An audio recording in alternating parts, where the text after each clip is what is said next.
신앙 고백드립니다. 전능하사 천지를 만드신 하나님 아버지를 내가 믿사오며 그의 아들 우리 주 예수 그리스도를 믿사오니 이는 성령으로 잉태하사 동정녀 마리아에게 나오시고 본디오 빌라도에게 고난을 받으사 십자가에 못 박혀 죽으시고 장사한 지 사흘 만에 죽은 자 가운데서 다시 살아나시며 하늘에 오르사 전능하신 하나님 우편에 앉아 계시다가 저리로서 산 자와 죽은 자를 심판하러 오시리라. 성령을 믿사오며 거룩한 공회와 성도가 서로 교통하는 것과 죄를 사하여 주시는 것과 몸이 다시 사는 것과 영원히 사는 것을 믿사옵나이다. 아멘. 우리 찬송가 438장 찬송가 438장입니다.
잠언 19장 1절로 7절까지 말씀입니다.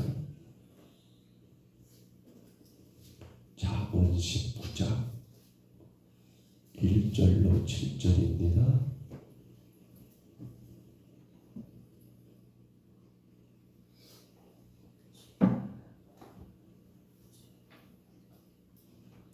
잠언 19장 1절로 7절까지 말씀, 우리 말씀 같이 봤습니다.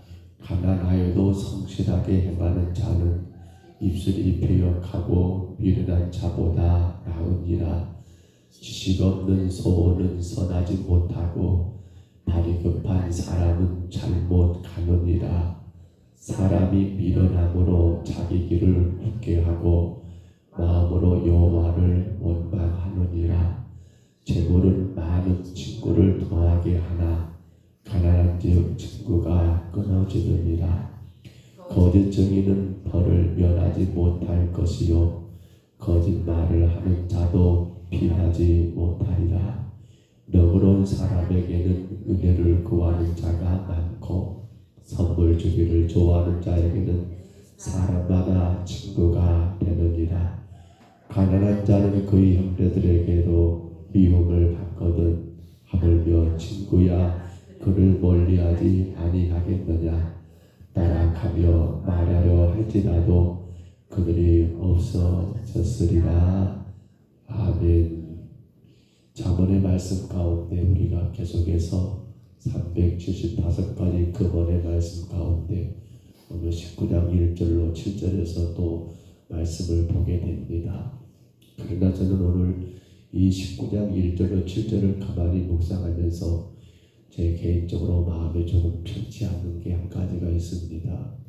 오늘 내용 가운데 유독히 가난에 대해서 말을 많이 하는데요. 다시 한번 볼까요? 1절에 가난하여도 성실하게 행하는 자, 그렇죠. 가난해서 말하고 있고요.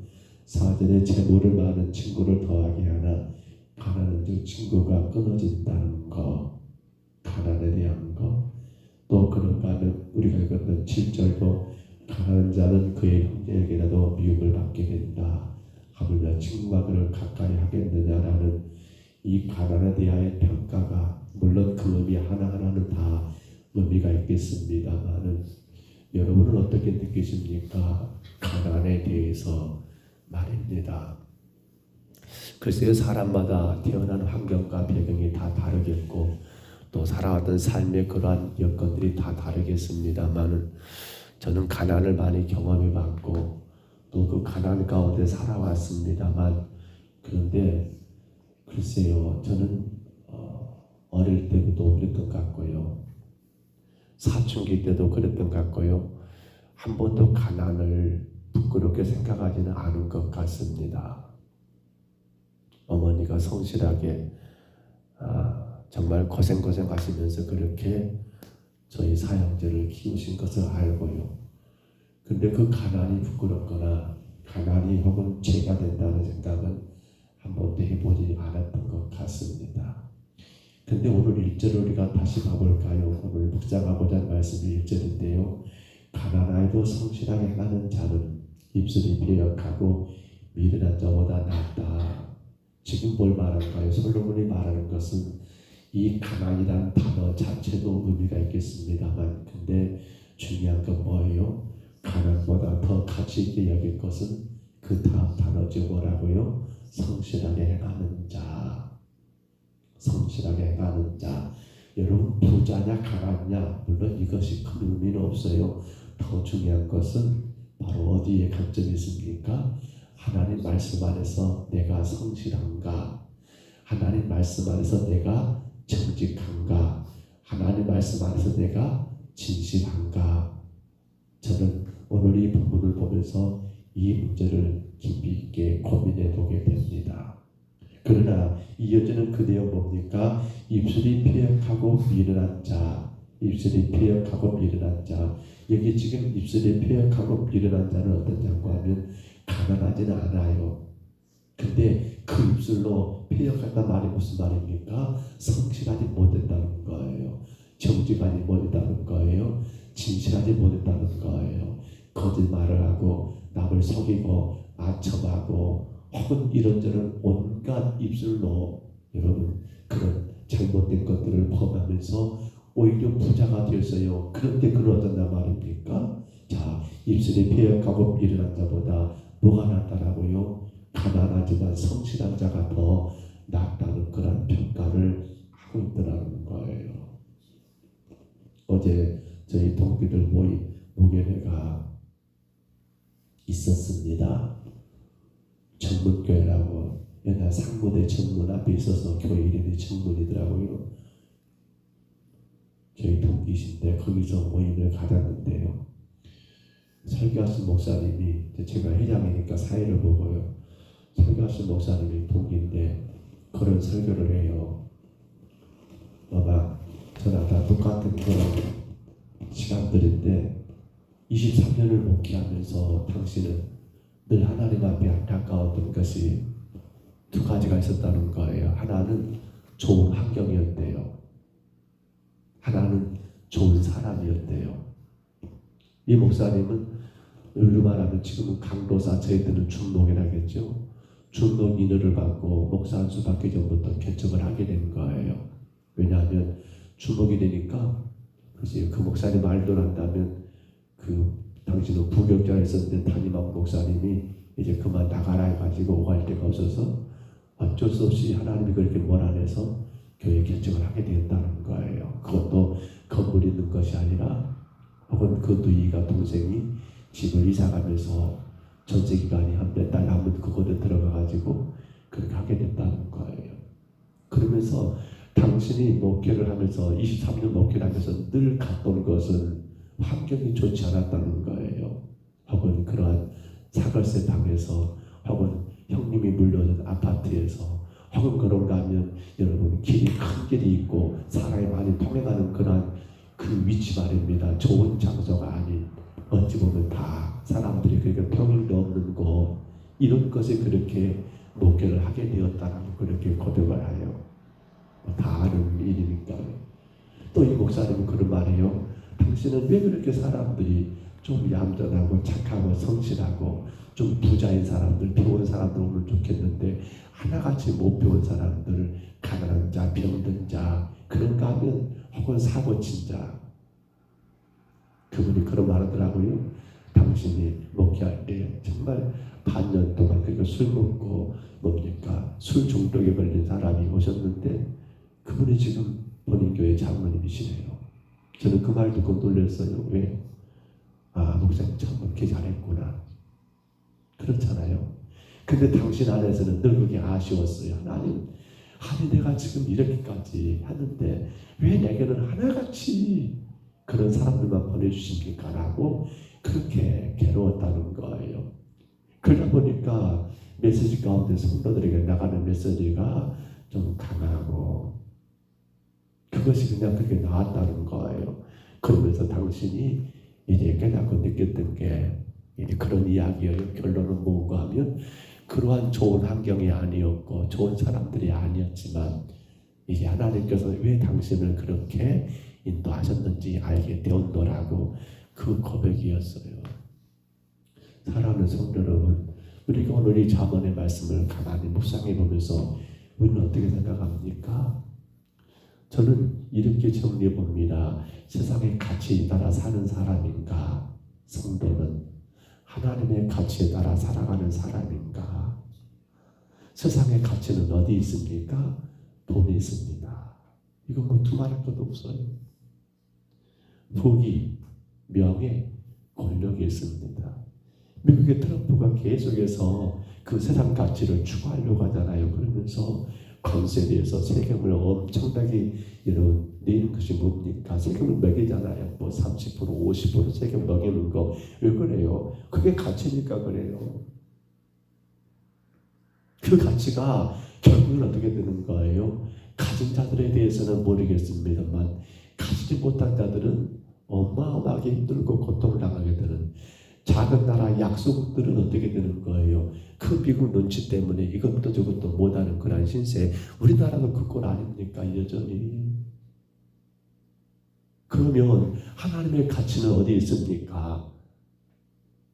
하나님의 가치는 어디 있어요? 오늘 일절을 저는 그렇게 정리해 봅니다. 가난하여도 성실하게 하는 자는 그렇습니다.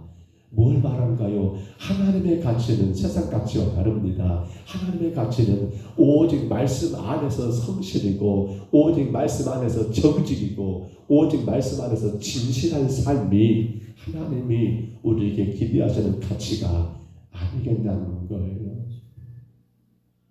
그런데 우리 많은 사람들은 그런 말을 하는가 모르겠어서 저는 이 말을 가장 싫어합니다만은, 자, 내가 정직해서 다른 사람과 같이 부자가 못된 것을 마치 손해본 것처럼 생각하는 사람들이 있는가 모르겠어요. 아, 저 사람들은 말로 막 속이고 그렇게 해가지고 큰 돈을 벌어가지고 좋은 집 사고 좋은 데 사는데, 나는 그런 것이 없어가지고 이렇게 가난하게 산다라고 그렇게 당신의 가난에 대해서 불평하는 사람이 있는가 모르겠어요. 아니지요. 그게 손해본 겁니까? 아니지요. 정직하여 내가 여러분 다른 사람들보다 더 많은 것을, 더 높은 자리, 더 좋은 환경을 얻지 못했다고 그게 손해본 거잖아요. 아니잖아요. 근데 우리는 자꾸만 세상의 가치가 내 삶의 기준에 있다 보니까, 제가 늘 말하지요. 예수 믿는 이유가 어디 있어요? 주를 섬기고 예배하는 이유가 어디 있어요? 부자 되려고요? 그건 아니에요. 그건 세상의 가치가 교회 안에 그대로 들어온 거예요. 저는 사실 요즘 너무 행복해요. 그리고 많이 조금 죄송하기도 해요. 교회가 새 차를 구입해서, 그렇죠, 주일 아니면 제가 쓰잖아요. 그거 타고 다닐 때마다 야, 차가 참 좋다, 엄청 좋더라고요. 뭐 기분도 좋고 이거 너무 편해요. 근데 그게 한편으로는요 너무 좋으면서도 또 한편으로는 너무 마음이 아픈 것도 있어요. 사랑하는 성도 여러분, 성도는 세상 가치 따라 사는 사람이 아니잖아요. 아니, 사실은요, 이 땅의 모든 사람들이 어떤 가치를 두고 살아야 합니까? 당연하잖아요. 정직해야 하고 성실해야 하고 신실해야 하잖아요. 남을 속여서라도 잘 사는 그게 성공한 겁니까? 어떻게든지 부자만 되면 그게 여러분 잘된 것입니까? 아니잖아요. 그건 틀렸잖아요. 근데 교회마저도 마치 그것이 손해본 것처럼 그렇게 말한다면 도대체 이게 맞는 것일까요? 솔로몬의 인생, 저는 이 자문을 묵상하면서 그런 생각을 종종 해봅니다. 왜 솔로몬이 이런 자문을 썼을까? 왜 이런 말을 썼을까요? 우리가 이 자문에 이런 특별히 이 금원의 말씀들을 묵상하면서 늘 했던 말이 여러분 기억하십니까? 악인과 의인과 악인의 생활의 태도를 대칭적 구조로 비교 소수를 내어서 뭐 할 거예요? 지혜로운 자로 하여금 악한 행위를 버리고 의로운 삶을 살도록 이 금원을 썼다고 제가 말씀드리죠. 지혜로운 자를 위한 거예요. 지혜로운 자로 하여금 여러분 악한 행위를 버리고 의로운 삶을 살라. 저는 솔로몬의 이 자문을 보면 특히나 이 금원들 10장부터 22장 16절까지 계속 나올 겁니다만, 이 내용들을 보면서 사실은 솔로몬의 마음에 아심이 아닐까 모르겠어요. 솔로몬이 그가 처음에는 어디에 가치를 뒀습니까? 하나님의 가치를 뒀잖아요. 근데 우리가 하는 것처럼 그 인생에 여러분 후반전은 어디에 가치를 둬버립니까? 그렇죠. 세상의 가치를 둬버리잖아요. 그래서 어떻게 나라만 안정되면 된다는 생각 가운데 여러 이방의 여러분 왕들의 딸들과 결혼하는 그런 잘못된 혼인 정책들, 그것 때문에 그의 아내들을 위해서 여러분 그런 신당을 지어주게 되고, 또 그것 때문에 결국은 하나님과 더불어서 우상을 섬기게 되는 그런 끔찍한 죄악들. 저는 오늘 본문도 보면서 그런 생각을 해요. 솔로몬이 정말로 세상 가치가 아니라 하나님 가치를 두고 살았더라면 여러분 이스라엘은 둘로 나눠지지 않았을 것이고, 그의 아들 때 여러분, 그리고 그 후손들도 분명 그 어디에 가치를 두고 살았을까요? 하나님의 가치를 따라 성실하고 정직하고 말씀 안에서 진실한 삶을 살았을 텐데 라고 하는 그런 아쉬움을 가지고 솔로몬이 이 기록을, 이 잠언의 말씀을 우리에게 지금 남기지 않았을까? 여러분, 생각되지 않습니까? 말씀을 정리합니다. 그러나 다윗은 고백합니다. 분명히 말합니다. 시편 37편 35절 36절에 내가 악인의 큰 세력을 본즉 그 본래 땅에 서 있는 나무 잎이 무성함과 같으나 내가 지나갈 때 그는 없어졌나니 내가 찾아도 발견하지 못하였도다. 무슨 말일까 하면 분명코 여러분 세상 가치 가운데 그렇게 악인의 큰 세력을 보았어요. 본래 땅에 서 있는 여러분 나무 잎이 무성한 큰 나무였어요. 근데 어떻게 돼요? 내가 지나갈 때 보니까 없어져 버렸어요. 내가 찾아도 발견하지 못했어요. 세상에서는 그 가치가 인정돼서 많은 사람들이 부러워하고 존경할지 모르지만 그거 어느 한순간 하나님이 정리하시고 아니 땅에서는 그럴지 모르지만 주님 앞에서는 그 모든 것들이 가치가 있다 없다 없더라는 사실이에요. 저는 여러분들이 부자가 됐으면 좋겠어요. 그러나 어디에 가치를 두고 사는 부자입니까? 하나님의 가치를 두고 곧 말씀 안에서 정직하고 말씀 안에서 성실하고 말씀 안에서 진실한 가운데 우리는 이 땅에서 큰 부자들이 다 되어야겠더라는 거예요. 하나 혹이라도 그 말씀 따라 살으라고 내가 가난하게 되었다 할지라도 그것을 여러분 나는 인생을 잘못 살았어 라고 말할 것이 있다 없다? 없더라는 거예요. 오늘도 귀한 하루가 시작됩니다. 사랑하는 여러분, 말씀 안에서 정직하십시다. 말씀 안에서 진실하십시다. 말씀 안에서 성실하십시다. 내가 얼마나 많은 걸 가지고 있냐 없냐, 사람들이 나를 얼마나 부러워하느냐, 아니요. 하나님이 지나갈 때 그 모든 것 다 찾아볼 수가 없대요. 심판의 날에 그 모든 거 흔적 없이 사라진대요. 그래서 오늘 우리가 이 찬양했습니다. 제가 좋아하는 찬양이 반대요. 높은 산이 거친 들이 조막이나 궁궐이나 그게 뭐가 중요합니까? 중요한 건 뭐예요? 내 주 예수 모신 곳이 그 어디나 하늘나라. 할렐루야 찬양하세. 내 모든 죄 사함받고 이게 큰 복이잖아요. 그러니까 뭐예요? 주 예수와 동행하니 그 어디나 하늘나라. 우리는 하나님의 가치를 두고 사는 사람들입니다. 말씀 안에서 성실하면 됩니다. 말씀 안에서 정직하면 됩니다. 말씀 안에 진실하면 됩니다. 말씀 안에서 부지런히 살면 돼요. 그 결과가 되게 가만히 난다면 받아들이면 되잖아요. 요즘은 세상이 너무 좋아져가지고 그렇지요. 옛날처럼 그렇게 그런 시대가 아니잖아요.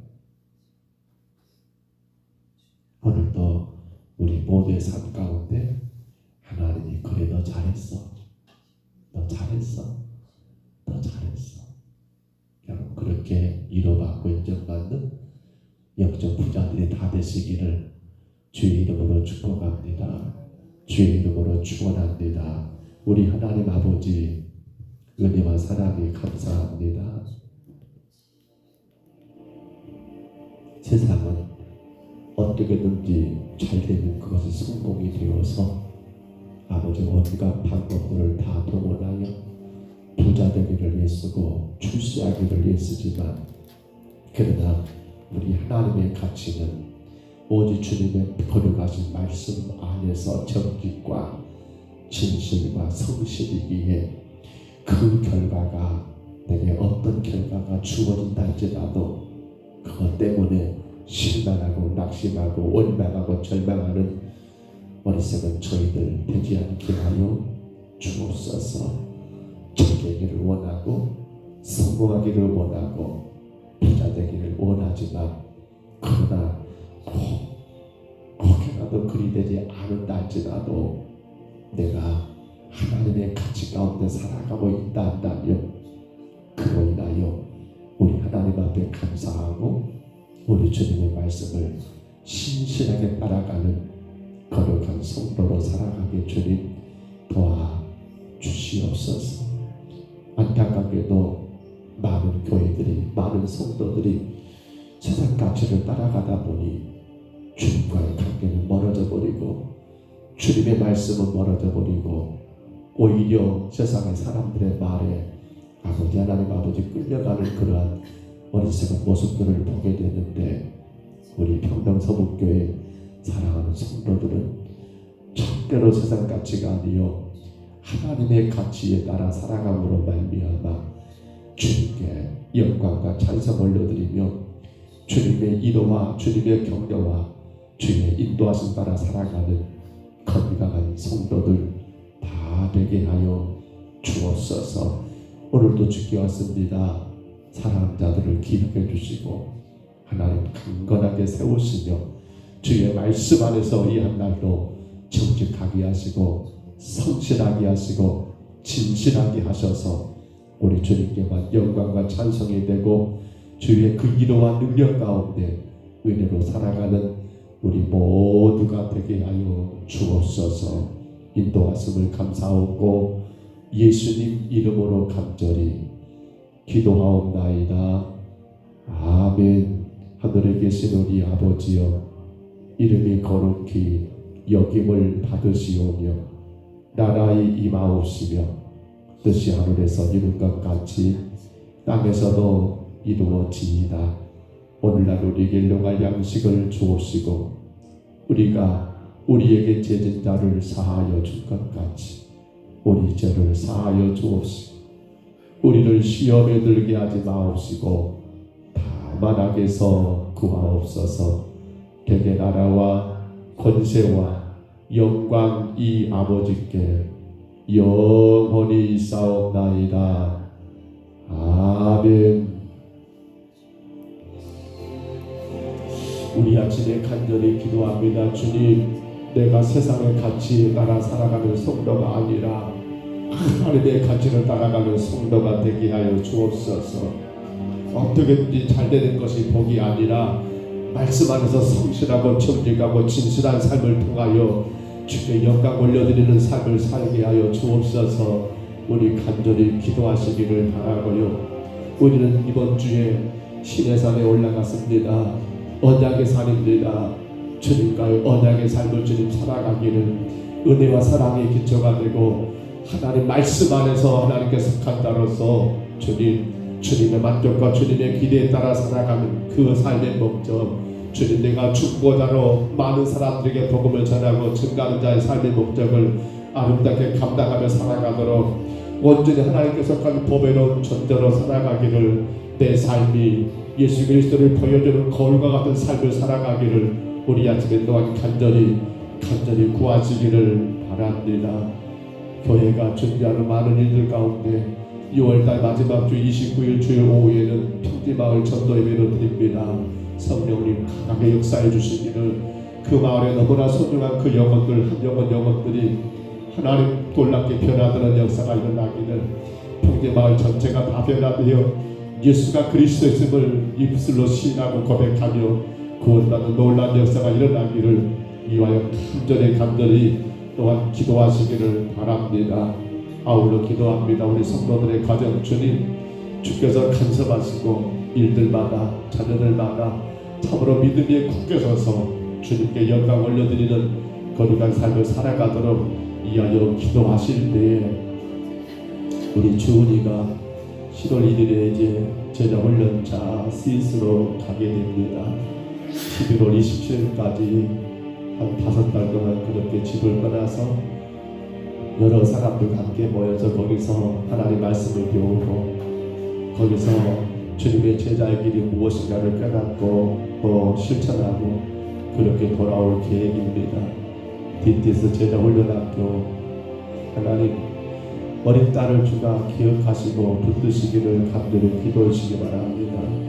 자신의 불완전한 모습에 시선을 빼앗기지 않고 완전하신 하나님을 바라보며 훈련의 모든 과정을 담대하게 임할 수 있도록 말씀을 통해 하나님을 더 깊이 알아가고 하나님과의 친밀한 관계 속에서 참된 기쁨을 누릴 수 있도록 하나님의 뜻과 계획을 구하며 기도하기를 힘쓰고 깨닫게 하실 때 감사함으로 순종할 수 있도록 세계 각지에서 모인 사람들과 언어와 문화의 장벽을 넘어 하나님 안에서 성도의 교제를 나누며 하나님을 하나님을 경험할 수 있도록 지은이 기도 제목입니다. 5개월 동안 가정을 떠나서 먼 지역에서 그 시간들 하나님께 영광이 되고 주님 앞에 더 귀하게 쓰임받는 그런 시간을 되도록 위해서 건강하게 그 사역들을 잘 감당하고 돌아올 수 있도록 위해서 또한 기도해 주시기를 바랍니다. 몸이 불편한 성도들을 위해서 기도해 주시기 바랍니다. 정한승 권사님 소방병원에 계시는데 하나님의 더 회복되는 역사가 일어나도록 기도해 주시고요. 김미연 집사님 하나님 주께서 연약한 여정을 기억하시사 강건하게 세우시기를 주님의 복음의 도구로 마음껏 쓰임받을 수 있도록 하나님 육신의 모든 질병을 주님이 다스려 주시기를 위해서 기도해 주시고요. 김정희 집사님 7월 16일에 이제 수술을 계획하고 있는데 하나님께서 간섭해 주시기를 위해서 또한 기도해 주시기를 바랍니다. 우리 아침에 주님만 부르시고요. 우리 간절히 각자 통성으로 기도합니다. 주여